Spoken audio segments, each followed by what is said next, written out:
So welcome to the Prosperous Musician, and today's guest on the New Artist 2022 is Alice Offley. How are you doing, Alice? I'm doing good, thanks. How are you, Spence? I'm great, yeah, thank you. And I was just looking through your biography, and it seems that you're kind of multi-talented, multifaceted person, and maybe we can get into that a bit more in the interview. But first of all, I just want to ask you how you got started in music. Well, my parents were in a band together. They were musicians. So growing up, I would go and watch them play live, and music was always a big thing in my house. There was always a piano, a bass guitar. Music was always being played. So I think music was definitely a love of mine, but becoming a musician seemed something, quite achievable because I saw my parents do it.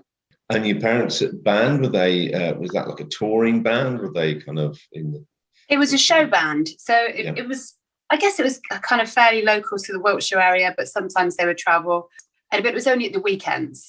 And you were sort of taken along as the daughter, and you sort of absorbed all the... Yeah, I guess if they couldn't get a babysitter maybe, or if I wanted to, then I would go along, and I would either sit, right near the front or fall asleep. I remember falling asleep on like the row of chairs in front of a pub or something, because it would have obviously been a late night. But I really enjoyed it because live music's brilliant. And even as a child, I think, even children respond to live music. So I suppose it was quite aspirational for me to watch my mum or my dad up there. So from that, I'm taking it your decision to then go into music was obviously supported then by your parents, them being musicians themselves. Yeah, they've been really supportive. Exactly. Yeah. I had music lessons through choice because I found that was like my favorite hobby, to play piano or bass or to sing. It was something that I just pursued throughout my teenage years, and then started getting into bands, to make money, I guess, but also because it was fun. But it was a really easy way to make some cash. As for being a singer-songwriter myself and trying to do my own music, they're both really supportive of that, because my dad used to write songs as well. So they just understood, and they've been amazing. Yeah, it definitely wouldn't have been as easy if they weren't as encouraging as they have been. So also read in your bio that there's another sort of musician in the family. Oh, do you mean Dusty Springfield? Yeah. Yeah, that's right. There's a lot of musicians in my family. That's from my gran's side, from my Irish side, but my gran was a singer as well, and she was in show bands touring around Ireland. So I suppose it's in my blood, really. Like nature and nurture, not only in my genetics, I've seen it, but it's also part of my family tree. And what's the connection then to Dusty Springfield? So she's on your, did you say your mum's side? Yeah, on my mum's side, on the Irish side, second cousin. So have you met her? No, I didn't get to meet her, and sadly she's passed away now, but I've heard lots of stories and things, and I love her voice, I love her records and what she stood for as an artist. So it sounds like you play piano, you play bass. So which came first? The piano came first. There's pictures of me as a baby, like I could barely sit up, but, hitting the piano like a lot of babies do. But I think piano was an easy instrument to start on because it's not very hard to get good on the piano. You don't have to have calluses on your fingers or anything. And I did all my classical grades, which was good. It gave me like a structured plan for learning. And then once I'd completed grade 8, I started playing keyboards in a band, but I thought I'd rather play bass because I've just always loved bass lines. My favorite music is like funk and soul, Motown, and the bass lines are like the king in those songs, as well as the vocal, obviously. But so I just thought I'd really love to play bass for fun, whereas the piano had been quite a mission, doing all of my grades and scales and all of that. So I picked up my dad's bass and started playing that, and then I joined like local bands, just started playing live, like rock stuff, pop music and things like that. And then I started playing session bass, so that was really cool. Done some sessions for some kind of well-known artists. Yeah, and I'm currently still playing with Tom Bailey, the Thompson Twins. We're about to start doing some nice dates. We do a lot of rewind festivals and Let's Rock, the sort of 80s. And I do those because Tom's amazing and the team are so lovely. So they're nice people to work with. Music's really cool. And I get to see loads of 80s bands, which I love. It sounds like you're living the dream. definitely one of my favorite acts of the 80s, the Thompson Twins. I love Hold Me Now. I mean, that's a very underrated song. It's an amazing song, isn't it? I've always, it feels so special for me to be able to play that song because it's got a lovely bass line. And it's just kind of epic, actually, because people just go mad for that song. They really love it. Yeah. Funny, interesting, crazy stories from being on the road. I remember once I went for a walk in Miami because I wanted to check out the beach, and we had a sound check at 4, and it was kind of lunchtime, and I thought, I won't be far. And on my way back, one of my flip-flops broke. So I was walking like one foot flip-flop, the other one just barefoot. And I thought it was really close, but I didn't realise how in so much of America, things are really far apart. Like I'm used to London, you can pretty much walk anywhere. And I couldn't get an Uber. My battery died on my phone. I eventually did manage to walk it, but I made it just my skin and my teeth for sound check, and everyone was really worried about me because, of course, I had no phone. I couldn't even tell anyone where I was. So that wasn't a crazy story, but I think a few people were panicked, and I was quite sunburnt as well. You had the flip, but lost your flop. Yeah, kind of, yeah. So how did you transition then from, doing sessions and playing other people's bands? So when did you then go, well, okay, I want to do my own music now. I want to be my own artist. I want to be the star. How did you make that transition? I was writing my own music before I joined any bands. I always wanted to write my own music and sing my own songs. I find it my favourite way of expressing myself. So that was always the plan. But it wasn't paying the bills. So I've always written my own music alongside playing live. And whether that's playing covers live or playing as a session musician, I think as like a jobbing musician, you take all sorts of gigs. But obviously being a session musician is like a luxurious gig because you get to play great music and get to travel and it's a treat. What are the kind of top tips for anyone who's looking to do that, like break into being like a depth musician or a session musician? You need to practice your instrument and be able to respond quickly to what somebody wants you to be able to play. So that's key, that you're a good musician. I think then try and contact as many people as you can and tell them that's what you want to do. Like there are agencies that provide session musicians for TV and stuff like that. Often things are through word of mouth, so the more you're playing and the more people you play with, then you'll get recommended because people are often looking for musicians because often people have date clashes and things like that. So I think even with Thompson Twins, my first gig was because somebody else, the other keyboard player, couldn't make it. So I was asked to join just for one gig. So I learnt the set and I was, really excited to do it. And then once Tom realised I could play bass, he was like, oh, you could play bass as well then for me. So that just turned into a bigger gig for me. So that was cool. But I think as long as you're ready, be prepared, on your instrument. And then I suppose it's kind of networking and just trying to play with as many people as possible. So with the Thompson Twins, are you playing both the bass and keyboards then? Yeah, I am, yeah. There's 2 keyboard players. Charlotte plays the other keyboard, but I play more bass than keyboards now. There's been like a shift in the amount of songs I play bass on. So mostly bass, and there's a couple that I play keys on. How many is total in the band then, the Thompson Twins? So for the live band, it's Tom, and then there's 3 of us. Paulina on drums, Charlotte on the other keyboards, and she triggers things, and then me on bass and keys. Nice. Yeah, like a 4-piece. And Tom's playing guitar and keyboard. So your own music then, you've already hinted that it's kind of like a funk, kind of disco feel to music. So talk to me about your music and what that's like. And I believe you've got a new-ish record out. Is that Paul? I have, yeah, Paul.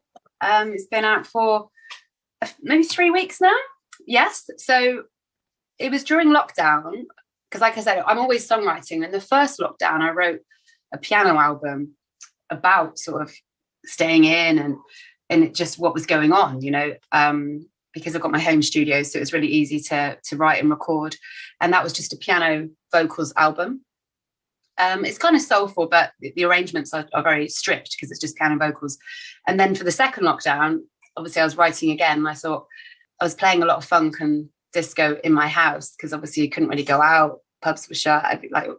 Fun and social events weren't happening, but I was having my own little kitchen discos and things like that. And I thought, this is the kind of music I listen to out of choice that is my favourite music, why don't I make music that I like to listen to, you know, as opposed to just a form of expression, which I can, you know, do if I'm just going to write a song on the piano or whatever. I thought I actually want to make some disco music that, yeah, the kind of thing that I put on every day. Like I listen to funk disco all day long. So yeah, that was the plan. And then I wrote a bunch of songs, and I collaborated with one of my friends. And yeah, that's where Paul came from. And where are you going next with music? So you've gone piano, you've gone funk. Are you going to take it now things are opened up? Are you taking it out? Are you doing solo shows? Are you going live with it? Yeah, I did a couple of festivals last year actually, and yeah, I'm just going to be getting more gigs. The plan is to release a single every couple of months. I certainly this time next year will be touring the album. So for the rest of this year, I'm going to be doing like the odd gig to promote the singles, and hopefully some more festivals. Yeah, I do really like playing festivals. And I think the music goes down really well because it's the kind of thing that you want to dance to. So even if people haven't heard it before, because it's new music, they can instantly sort of get into it, which is nice. Yeah, if you get people dancing, you're halfway there, right? Exactly. Yeah, you know you're doing something right if they're dancing. Absolutely. So is that so what would that look like in terms of a live show? Is it just you and you program stuff, or do you have you got a live band? Or? Yeah, depends on sort of the budget and the space and things like that. But a lot of it is programmed. So I'm playing bass live and vocals live, but I've got backing vocals programmed because there's a lot of harmony on my tracks and I sort of miss it if it's not there. But at this stage, I haven't got sort of the budget or anything like that to employ lots of backing vocalists and horn players and all of that. So a lot of it's on the track. I'm playing bass, and then I have someone play guitar with me. I quite like having a live guitarist because it just feels that bit more funky. I can program the guitar as well, but I like having live, as much live as I can. I'm thinking of getting a percussionist as well to play on top because that would be quite funky. Someone on the congas or something like that. A conga drum fell off a shelf and hit me on the head the other day. Oh dear. Yeah, I've got slight percussion now. Oh, I fell for that, didn't I? You got me. You did. So, you were talking about your music career, which sounds like it's kind of pretty much from when you were a kid. You've kind of gradually grown into that.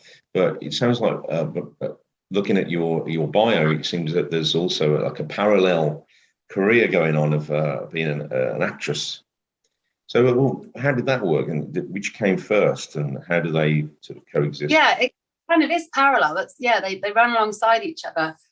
Well, the music was always something that I suppose I just did it because I could. It was at home and it came naturally. It was an easy way for me to work.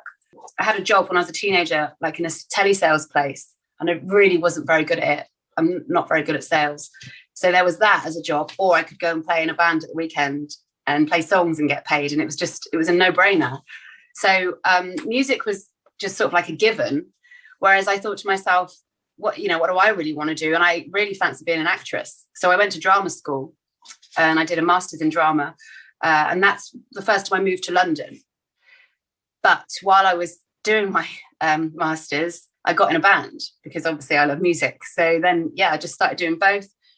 And mostly it works out okay because I play piano, so that's my day job. I play in piano bars and things like that. So that's great. And then if I get an audition or an acting job comes along, the beauty of playing in bars, there's often like 9 times out of 10 another piano player that can cover you. So it's a good other job to have. So yeah, they run alongside each other, and so far it works well together. So is the kind of aspirations in that area of being an actress? I've done bits of screen and theatre, and I've enjoyed it all. It's all different. So it all depends on the character I'm playing. You know, if it's a good meaty role that really requires sort of me to challenge myself, then yeah, I'm happy whatever medium that's going to be. Theatre, obviously, you get that live thing. You know if it's working because the audience which is the same as music. But so there are similarities in terms of sort of the commitment to the craft, but it's very different. It's different to music and playing music, obviously. But I love them both. And I'm glad that I'm able to do both, actually, because often people say, oh, which one if you had to choose just one? I can't choose because I love them both. Doing pop videos and things like that, being an actress helps being comfortable in front of the camera. And have you ever acted, played a part of a musician or anything? No, but that needs to happen, doesn't it? I've played them separately. So I've played the piano when someone's needed like a hand double. And I've done some acting muso stuff in theatre, where you're playing a character that plays an instrument. I haven't played anything on film as a musician or anything like that. But yeah, I would like to. I know they're making a Peaky Blinders musical, actually. And they require whoever's acting to be able to play the piano. So I could do that quite well. And I love Peaky Blinders. But I think they're casting for that at the moment. That's going to be in theatre. Wow, well, that's from my neck of the woods in the Black Country.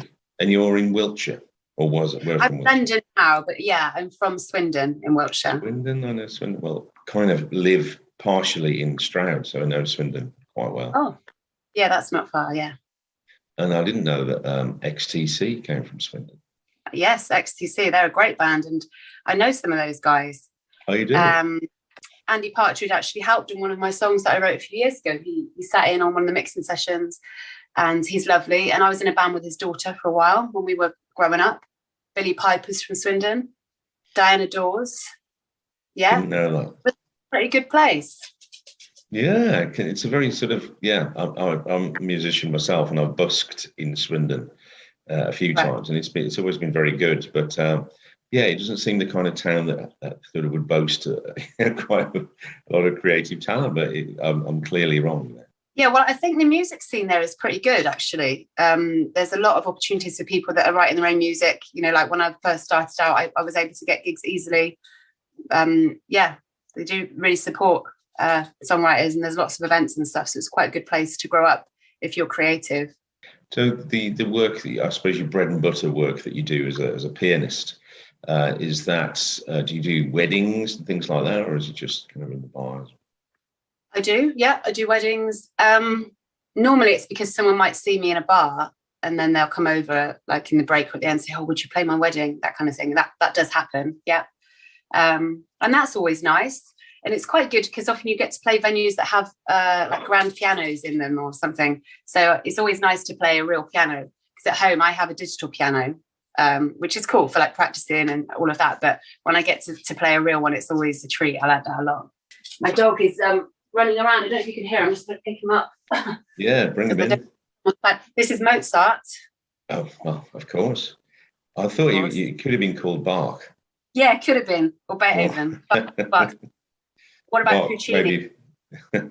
Bach more appropriate for a dog, maybe. Requested, so when you're playing in the bars and stuff, what's the kind of requested song that you get? People always want Elton John, which you would expect in a piano bar. Whitney, all sorts. I'm playing in a really cool place called Piano Works, which is a request bar. So it's all about requests. So I suppose you asked me that question now, I can't really give an answer because every night it's different. People ask for all sorts of things, but you do normally get Elton John and maybe what's popular in the charts at the time. But it's really good fun because you go there and you don't know what you're going to play. So are you allowed to, you got your iPad and you can play off that, or do you know a lot of the songs anyway? I use my iPad if I'm not sure. I can call up the chords and then the lyrics are there. So it makes life a lot easier. Some of them I do know because I've been doing it for a while. So, they're in my head. So it's always nice if someone requests something that I don't need the iPad for, because then I can just really get into it. But it's when they ask for something that I haven't played before, that's also really cool because it's kind of nerve-wracking because you just think, I don't know how this is going to go. I don't know how it's going to sound. Have I picked the right key? And then you just have to jump in and do it. Sometimes it's good. Sometimes you think, oh, okay, next time I'll do that 2 tones higher or 2 tones lower or whatever. And then I make a note and then I fix it when I go home. So I think, right, if I get asked that again, it would be better. But it's good because it's like I'm learning on the job. Yeah, I can imagine that would go down well. I mean, I think there's something really, magical about somebody being able to just a piano and a voice in a live venue. I think that's always pretty special. It is, yeah. And then also sort of halfway through, then a band joins you. So then you communicate with the band, the songs you're doing, and they're really good. They're used to just sort of reading what the piano player's doing. So it's really good fun. Sounds great. And where's that, did you say? So it's a place called Piano Works, and they have 2. There's one in Leicester Square and there's one in Farringdon, both in London. But yeah, it's a really good sort of night out. People go there to party. It's always a good atmosphere because it's just live music all night. It starts at 5 until about 1. So, and the piano players change. You're not there all night. There's like a shift swap, but the music doesn't stop. So in between songs, the piano player will change. So it's all a bit sort of, it can be a bit of a panic, but yeah, it's good. Yeah, it sounds a good idea. I think they tried something like that in Birmingham a while ago, and they had like dual pianos, and they had two pianists facing each other and taking turns. But for some reason, it didn't take off. I don't know why, but it seemed like a great idea. But it is a great idea, and there's a lot of dueling piano bars in Amsterdam, Scandinavia, and stuff. Because I've done a lot of those kind of contracts. I think piano is really popular in some places, and people like that they can request songs. But then other places would rather have a DJ or whatever. So I don't know. Yeah, it's a bit of a mix here. I'm in Oslo, and there's a lot of piano bars here. But then there's also a mix of live venues as well, live bands and troubadours, as they call us here, with the guitar. So yes, yeah, they do like the live. Yeah, I'm sort of what they call a troubadour here. So I'm vocal and guitar, and I've got a stomp box, and playing the Irish bars here. There's quite a lot.